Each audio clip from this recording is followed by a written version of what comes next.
High friends, welcome back to APGH all in one YouTube channel. ఈ video Tata IPL season 19 2026 match number 12 KKR versus Punjab Kings మధ్య Eden Garden వేదికగా match అయితే జరిగింది. KKR home ground లో Punjab Kings ఆతిథ్యం తీసుకుని match అయితే ప్రారంభం చేసుకోవడానికి ఏర్పాట్లు అయితే చేశారు. ఈ రెండు టీములకు ప్రత్యేకమైన రికార్డులు అయితే ఉన్నాయి. ఇక్కడ ఈడెన్ గార్డెన్ పరంగా చెప్పుకున్నట్లయితే కేకేఆర్ పైన పంజాబ్ కింగ్స్ 262 రన్స్ చేసిన రికార్డు, అలాగే 111 రన్స్ చేసి పంజాబ్ కింగ్స్ కేకేఆర్ ని డిఫెండ్ చేసుకున్న రికార్డు, మంచి అత్యధిక స్కోరు రికార్డు, చేజింగ్ రికార్డు, అలాగే అత్యల్ప స్కోర్ చేసి దాన్ని డిఫెండ్ చేసుకున్న రికార్డు రెండు కూడా ఈ విధంగా పంజాబ్ కింగ్స్ కి కేకేఆర్ పైన కలకత్తా నైట్ రైడర్స్ పైన మంచి రికార్డులు అయితే ఉన్నాయని చెప్పుకోవచ్చు. గెలుపు పరంగా మంచి అవకాశాలు అయితే కనిపిస్తూ ఉన్నాయి. ఈ సీజన్ లో పంజాబ్ కింగ్స్ ఆడిన 2 మ్యాచ్లు గెలిచి వస్తున్నారు.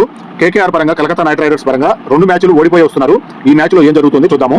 శ్రేయస్ అయ్యర్, అజింక్య రహానే టీంల మధ్య పోరాటము గత 3 రోజుల నుంచి ఇక్కడ కలకత్తాలోని ఈడెన్ గార్డెన్ లో కొంతవరకు వర్షం ప్రభావం అయితే ఉంది. కలకత్తా నైట్ రైడర్స్ టీమ్ లో ప్లేయింగ్ లో 2 మార్పులతోటి పంజాబ్ కింగ్స్ ప్లేయింగ్ లో మార్పులు ఏమి చేయకుండా మ్యాచ్ లోకి అయితే వచ్చారు. కేకేఆర్ టీమ్ లో ముఖ్యంగా 2 మార్పుల్లో వరుణ్ చక్రవర్తి అలాగే సునీల్ నరేన్ ఇద్దరు కూడా మంచి స్పిన్ బౌలర్లను ఈ టీంలో ప్రస్తుతానికి అందుబాటులో లేరు. ఈ మ్యాచ్ కి ముఖ్యంగా వరుణ్ చక్రవర్తికి ముందు ఆడిన మ్యాచ్ లో గాయం కారణంగా, అలాగే సునీల్ నరేన్ కూడా కొన్ని కారణాల వల్ల ఈ మ్యాచ్ అయితే అందుబాటులో లేకుండా ఆడాల్సిన పరిస్థితి ఏర్పడింది.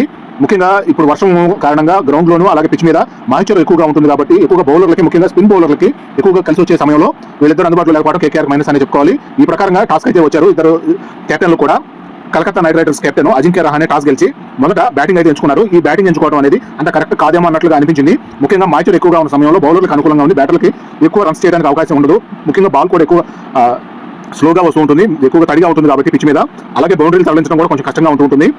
ఈ పరంగా అజింక్య రహానే బ్యాటింగ్ ఎంచుకొని మొదట బ్యాటింగ్ పరంగా కేకేఆర్ బ్యాటింగ్ ఓపెనర్స్ గా క్రీజులోకి కెప్టెన్ అజింక్య రహానే, ఫిన్ అలెనో ఇద్దరు రైట్ హ్యాండ్ బ్యాటర్స్ గా క్రీజులోకి రావడం జరిగింది. కేకేఆర్ బ్యాటింగ్ మొదలైంది.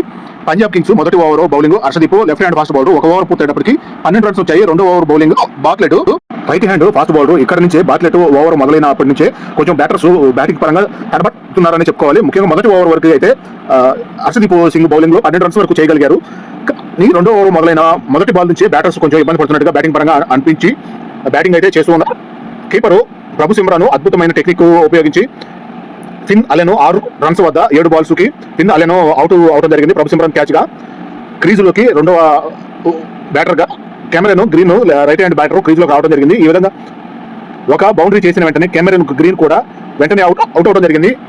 కీపర్ క్యాచ్ సేమ్ ఎలాగో ముందు ప్రభు సిమ్రాన్ ఎలా క్యాచ్ బట్టి ఫిన్ అలెన్ అవుట్ చేశారు, అదేవిధంగా కెమెరన్ గ్రీన్ కూడా ఒక బౌండరీ మాత్రమే చేసి కీపర్ క్యాచ్ గా బ్యాట్ కి అవుట్ సైడ్ ఎడ్జ్ గా కీపర్ ప్రభు సిమ్రాన్ అద్భుతమైన క్యాచ్ పట్టగా అవుట్ అవడం జరిగింది. క్రీజులోకి రఘువంశీ వచ్చారు, రైట్ హ్యాండ్ బ్యాటర్. బాట్లెట్ 2వ ఓవర్లోనే 2 ముఖ్యమైన అద్భుతమైన బౌలింగ్ చేసి ప్రధానమైన 2 వికెట్లను వెంటనే అవుట్ చేశారు ఒకే ఓవర్లో. చాలా బాగా అనిపించింది. ఈ విధంగా బాట్లెట్ వేసిన ఓవర్లో కేవలం 4 పరుగులు మాత్రమే లభించాయి. ఇప్పటికీ 2 ఓవర్లు పూర్తయ్యేటప్పటికి 16 రన్స్ మాత్రమే చేయగలిగి 3వ ఓవర్ బౌలింగ్ హర్షదీప్ సింగ్ 3వ ఓవర్ పూర్తయ్యేటప్పటికి 20 రన్స్ 2 వికెట్లను కోల్పోవడం జరిగింది. హర్షదీప్ సింగ్ బౌలింగ్ లో 20 ఓవర్ అంటే ఇంకొక బౌండరీ మాత్రమే వచ్చినాయి. ఈ విధంగా 4వ ఓవర్ బౌలింగ్ బాట్లెట్ 4వ ఓవర్లో 4 బాల్స్ వరకు వేసిన తర్వాత వర్షం అయితే మొదలైంది.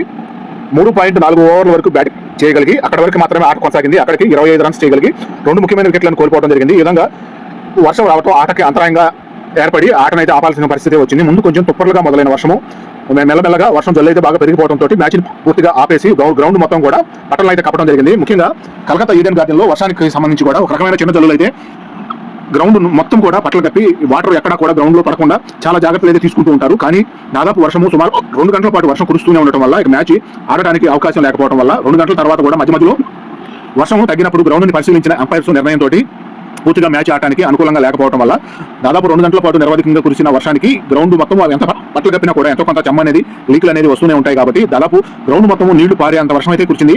ఈ విధంగా నేను కూడా కొంతవరకు గ్రౌండ్ సంబంధించి వర్షానికి సంబంధించి పట్టలు కప్పే విధానము, తర్వాత ప్లేయర్స్ ని పిలిపించి ఎంపైర్స్ మాట్లాడే విధానము, అలాగే కలకత్తాకి సంబంధించి దాదాకు సంబంధించి సౌరవ్ గంగూలీని కొంతవరకు గ్రౌండ్ లో చూపించే ప్రయత్నం అయితే చేశాను. ఈ విధంగా వర్షం ఆగిన తర్వాత మ్యాచ్ స్టార్ట్ అవుతుందేమో, ఎంతో కొంత ఓవర్లు కుదిర్చైనా ఆడిసారేమో అనుకున్న ప్రయత్నం కూడా కుదరలేదు. వర్షం ఎక్కువగా కురవడం వల్ల వచ్చిన ఆడియన్స్ అందరూ కూడా నిరాశకు గురయ్యారని చెప్పుకోవాలి. ఈ విధంగా కలకత్తా నైట్ రైడర్స్ కి 1 పాయింట్ ని, అలాగే పంజాబ్ కింగ్స్ కి 1 పాయింట్ ని ఇవ్వడం జరిగింది. ఈ పాయింట్లతోటి పంజాబ్ కింగ్స్ 5 పాయింట్లతోటి మొదటి స్థానంలో ఉన్నారు. కలకత్తా నైట్ రైడర్స్ ఇప్పటివరకు ఒక మ్యాచ్ కూడా గెలవలేదు కాబట్టి కేవలం 1 పాయింట్ సాధించి 8వ స్థానంలో అయితే ఉండటం జరిగింది. ఇది వీడియో.